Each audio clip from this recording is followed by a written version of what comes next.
Hi everybody and welcome to Out of the Gate, Daily Racing Form's weekend handicapping preview program. I'm Dan Illman. Thanks so much for watching. Here's what's coming up in this week's edition of Out of the Gate. Daily Racing Form tournament editor and host of the very popular DRF Players podcast, Peter Thomas Fornatel, will be my special guest this week. We're going to look over three major stakes races from across the country. The Jerome and the Grade 3 LeCompte for 3-year-olds and the Grade 2 Fort Lauderdale Stakes for older turf horses. Nicole Russo's Pedigree pick will focus on the Jerome as those 3-year-olds head closer to the Kentucky Derby. JK's play of the day, a Fairgrounds pick 3 plus best bets, horses to watch, and lots more. So let's break Out of the Gate.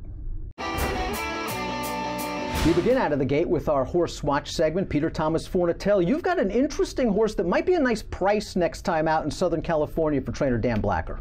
That's sure what I'm hoping, Dan. This was a filly who ran in a 50 maiden claimer for Statebreds at Santa Anita last weekend, and her name is Whacked. And she didn't break well from the inside, was a huge price, not much expected of her on the day.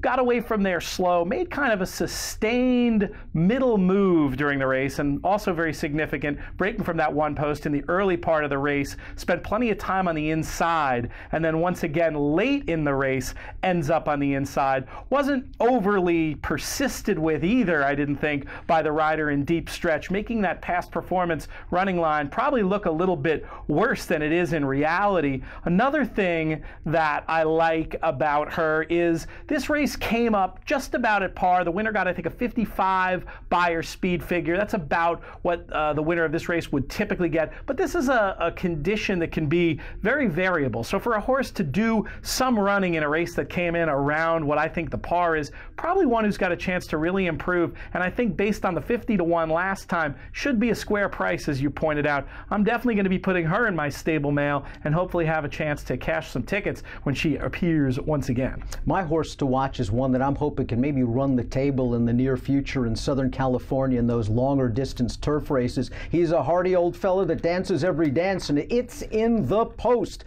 made his seasonal debut last week in the San Gabriel Stakes. Let's swing into the stretch, and what's great about It's in the Post is he's got that tactical gear. You go fast early, he can come from way off the pace. You go slower, he can stay closer, but he's going to feel a little bit of pressure on the outside here. He changes leads. He's on his way. He feels the crack of the whip, and he extends yet again. This was at 1 1/8. A little bit short, I think, for It's in the Post, although he has a nice record at this distance. And this race was coming off the heels of an underrated performance in the Breeders' Cup Turf. A, he was a little bit overmatched, but B, he made a long, wide, mid-race bid and understandably flattened out late. His trainer, Jeff Mullins, has just done a really great job with It's in the Post, and it looks like they're going to follow the same path as in 2017. The San Marcos, the San Luis Rey in Southern California, and then maybe he could defend his Elkhorn Stakes title at Keeneland during their spring meet. That's It's in the Post. Turf router to watch out in Southern California. Let's get to some handicapping with the DRF Bet Saturday race of the day, the Jerome. Kentucky Derby qualifying points on the line in Saturday's DRF Bets race of the day. Let's take a look at the field for the prestigious Jerome, going a 1-turn mile, carded as race number 8 at the Big A. For expanded stakes previews, we talk about all the horses and all the graded stakes races this weekend. Head on over to video.drf.com or the Daily Racing Form YouTube channel. Pete, the number 7 Forenzi Fire, understandably 3-5 on the morning line. A Grade 1 stakes winner, gets the right pace scenario. Are there any flaws? All right, I'll pick one nit. I don't really think there are any flaws. The littlest nit that I'll pick is the fact that Irad Ortiz, I know he's moved his tack to Florida, but I feel like if he felt this was his Kentucky Derby horse, he might decide to stay around in cold New York for the weekend instead of going down to sunny Florida. But that's really overthinking it, I think. When I looked at this race on paper, I did initially want to come up with a reason to oppose Forenzi Fire. At the end of the day, I could not find a logical one. I feel like even the form this horse was showing late last summer should be good good enough to get the job done here with some projected improvement. Obviously, Breeders' Cup Juvenile, very tough race, and to add to the excuse, it does say in your PP 4 wide, but this was a horse who spent, I thought, plenty of the time in that race in the 2-path, well documented, down on the inside, not the place you wanted to be over the days of the Breeders' Cup. I just can't come up with anything intelligent to oppose Firenze Fire with, but Dan, I'm hoping you have something a little bit more clever. We're going to go back to his performance in the Champagne. Now, this pace really fell apart. He came with a big wide run. We see him hanging on his left lead, but that's a pretty big scalp he's taking down. Yes, Good Magic's only a maiden at this point, but he's not a maiden anymore. He came out of this race to upend Firenze Fire in the Breeders' Cup Juvenile, and David Grannings does some wonderful reporting. Mentioned that Firenze Fire got sick when he first went out to Delamar, might not have been at his peak when he underperformed in the Breeders' Cup Juvenile, and Jason Service has done some really good work in New York over the winter preps, the early season winter preps in the past. This horse also gets a great pace scenario. He is way the horse to beat, but I'm going to take a little stab. And here's my nit to pick with Firenze Fire. You take that Champagne out of the PP, that's a 90 buyer speed figure. He runs anything close to that, he's winning. You take that out of the PPs, he has an edge, but it's not a 3 to 5 edge. And I wonder if maybe that race was a pace-aided anomaly. It's going to be a little bit tough, but let's take a look at Old Time Revival's most recent start at Laurel. We know Service has done well in these early New York Derby preps. How about Maryland-based horses like El Arib? Old Time Revival, first 2 starts at 5 furlongs. Maybe a little too early for him. Kenny Decker gave him a couple months off. He came back with this performance, and this was after bobbling hard at the start and rushing up to contest the pace. Old Time Revival's dam's a half-sister to Awesome Feather, who won the Breeders' Cup Juvenile Fillies, so there's a little bit of pedigree here. He's got some pace. I think he'll be sitting 2nd or 3rd early, trying to get the jump on Firenze Fire into the stretch. 8 or 10 to 1 seems fair to take the smallest stab with my top selection in the Jerome. That's the number 6. Old Time Revival, but you better have him nailed on tight if you're going to take down Firenze Fire. Nicole Russo, I'm curious to see what she has to say about the pedigrees of the horses in the prestigious Jerome. Let's go to that segment right now. Hi guys, Nicole Russo coming to you from Lexington, Kentucky for Out of the Gate. Some winter weather might keep impacting racing in the coming days, but we'll get in the rescheduled Jerome. Let's take a quick look at the field for Saturday's Grade 3 race, which offers Kentucky Derby points. And the most accomplished horse in the field is Grade 1 winner Firenze Fire. I think you have to draw a line through his last start in the Breeders' Cup Juvenile, as he had a minor illness prior to the race. Nothing serious, but you can't have anything go wrong in the lead up to a race like that. He'll be going back to the 1-turn mile he scored his Grade 1 win at.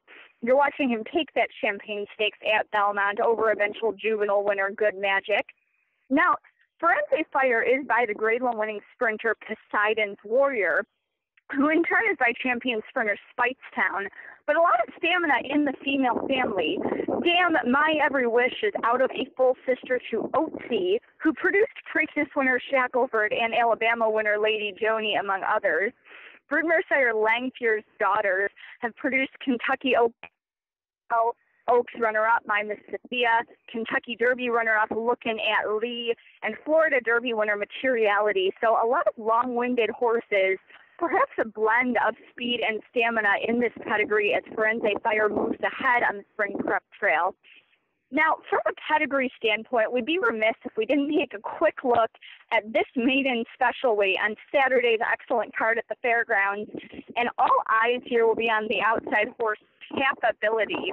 The colt by perennial leading sire Tapit is the first full two-time champion female sprinter groupie doll.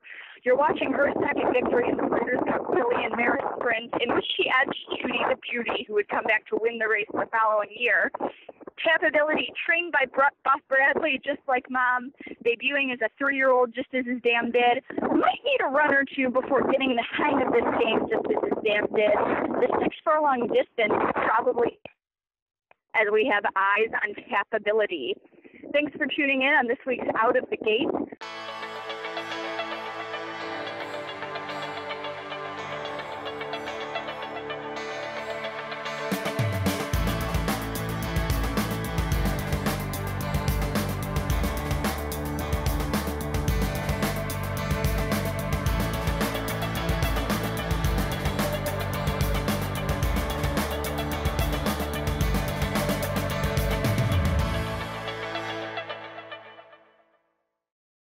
You asked, we listened. DRF Plus has more flexible subscription options. Use DRF Plus Basic for exclusive news and analysis, including our DRF Live real-time news feed. Or go deeper with DRF Pro and unlock buyers, closer looks, picks, and reports, including the DRF Daily Game Plan. DRF TV viewers get 50% off the plan of your choice. Use code DRFTV50 at checkout. Learn more about the DRF Plus subscription plans at drf.com/plus. Welcome back to Out of the Gate. Let's take a look at the field for the Grade 3 Lecomte Stakes for 3-year-olds at the fairgrounds. For expanded stakes previews, including the LeCompte, head on over to video.drf.com or the Daily Racing Form YouTube channel, the 3 Wonder Godot. 3-year-old filly, but also entered in the Silver Bullet Day, and Marcus Hirsch, our man on the scene in New Orleans, is reporting right now it appears very likely that Wonder Godot will start against her own sex in the Silver Bullet Day. Peter, 2 big favorites in this race, I would think, despite there being a big field. The 12 Principe Gilham for Steve Asmussen. Boy, this horse has run twice, and he has just run off the page both times. Absolutely. You can see, just looking at the PPs, what the obvious appeal is. You've got big figures, you've got big margins of victory. But I do have a little bit of a concern, Dan, and it simply has to do with the way those figures were earned, which I feel like could best be described as dominating competition that's probably not as good as what he's going to see here today in the LeCompte. And looking a little closer at the fractions, if you take a look at the preview page on Timeform US, this horse's finish, I'm not sure if is going to be quite up to snuff to face some of the competition in the much deeper water today. Absolutely a contender, but not one I'm really interested in this spot for my money, Dan. For me, a must-use in multiple race wagers, but I'm not sure I want to take a short price to win on him either. I'm not ready to anoint him Lil Gun Runner just yet, although he's been very impressive in 2 starts for Steve Asmussen. A lot of folks are going to say, well, if you're not going to pick him, I guess you're going to go with the Southern California Invader, Instilled Regard. And we're going to take a look at his most recent performance. The Los Alamitos Cash Call Futurity. And Peter, this horse got an education. Oh yeah, this was a wild stretch run, and a horse that really stepped up against better competition and showed that he belonged.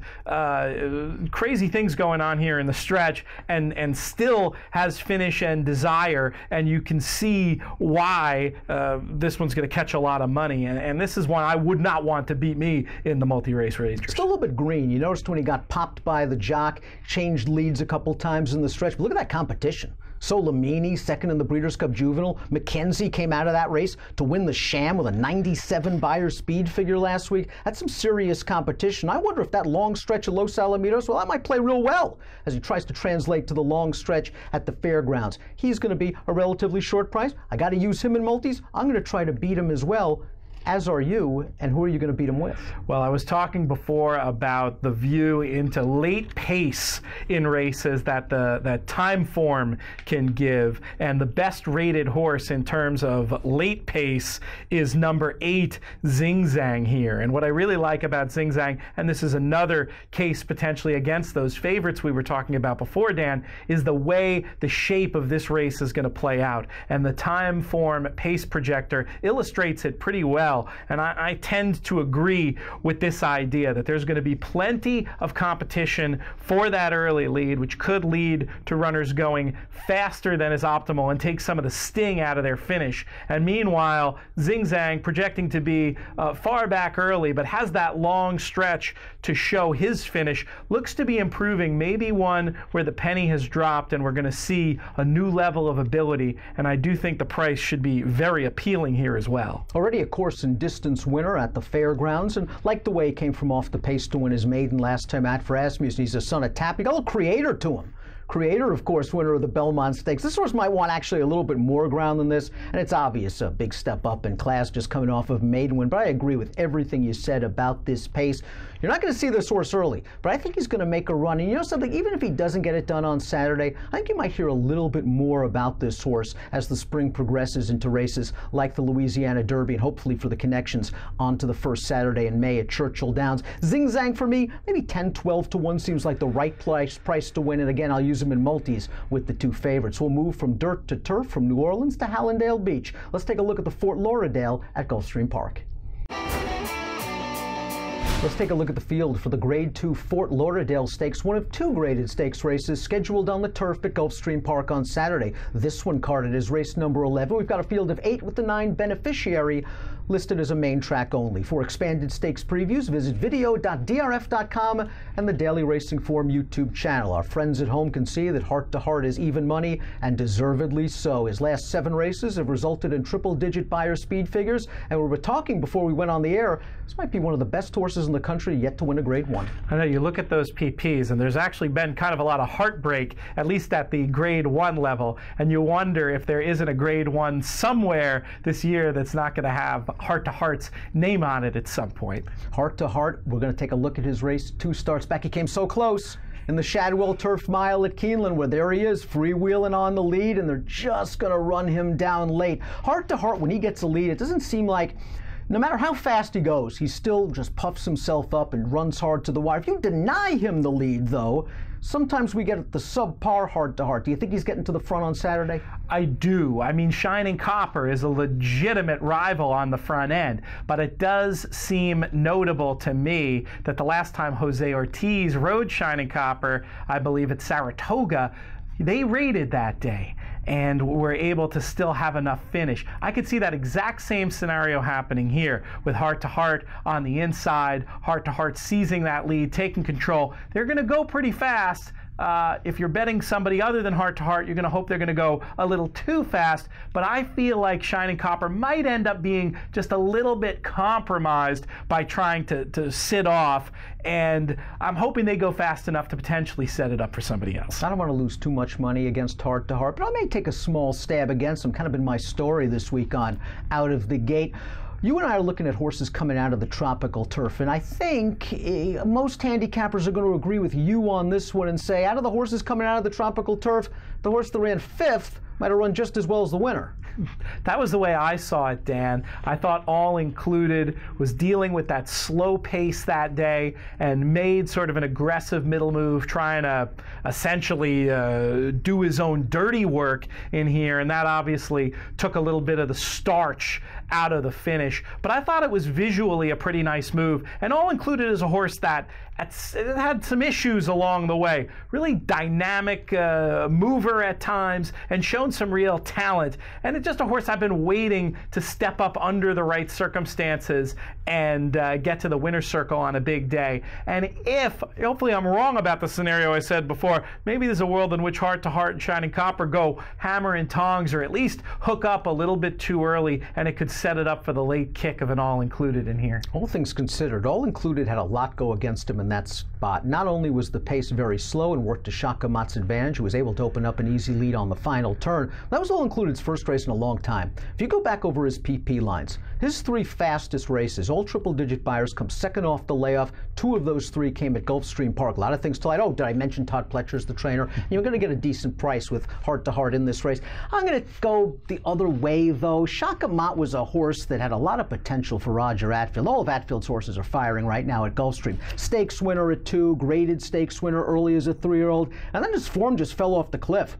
Maybe he's dressed up by that pace scenario last time out, and it's very questionable as to whether he can sit and finish. But I do think his 6-to-1 morning line might be legit. I think a lot of folks are going to look at the tropical turf the way Pete did and say, you know, the closer in that race is going to get a better pace scenario second off the layoff. Maybe Shaka Mat falls through the cracks. He's run some fast races in his last 3. This is a big step up in class. But if I'm going to oppose Heart to Heart, I'll take a little bit of a price with Shaka Mat. JK's play of the day is going to the fairgrounds. Big day of action, of course, with their feature race, the Grade 3 LeCompte. I'm very curious to see what JK has for everybody. Hey everybody, welcome to JK's Play of the Day. This week we're going to go down to New Orleans, Louisiana. Try to get some good food while we're down there. Hit a pick 3. Starting in race 7, there is a pick 4 here. However, you'll see a little bit of my bet, the way that it's structured is the second leg. I feel like it's a little bit of a spread spot. I feel the same way if I was playing the pick 4 in the 4th spot, the Louisiana Stakes. I try to avoid multi-race bets where I have 2 spread situations. It's a pretty good indicator that I shouldn't be in that pool. I should try to take advantage of my opinion elsewhere.